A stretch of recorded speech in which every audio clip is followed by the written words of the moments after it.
دوا د کجورې ونې، یو بالکل وچاوه او بله بالکل فرش د کجورو ډاکه. ملګرو دا پیغام وړوکی شان دی او ستاسو زندګي بدلولی شي.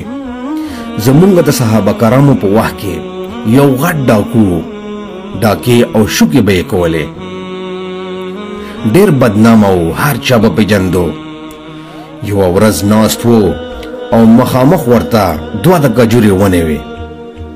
یو بالکل وچاوه او خرابه وه او بله فرش د کجورو ډکه وه.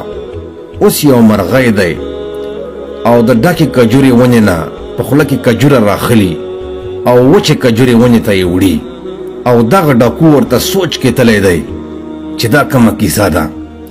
روزانه به دغه کیسه وه. یوه ورځ دغه ډاکو وویل چې راشه چې وګورو چې دغې وچې کجورې ونه کې څه دي.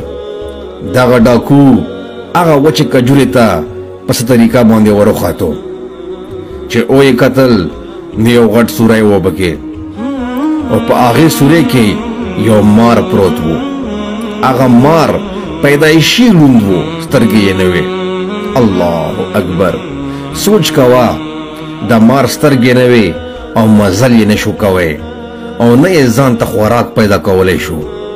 الله ورته مرغۍ مقرر کړی و، هغه مرغۍ چې کم د مار نه سخت یاریږي.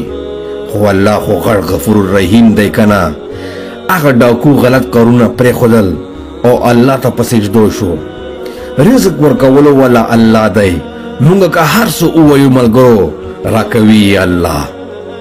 دغه د الله تعریفو ډکه ویډیو پیغام هر یو ملګري سره شیر کو.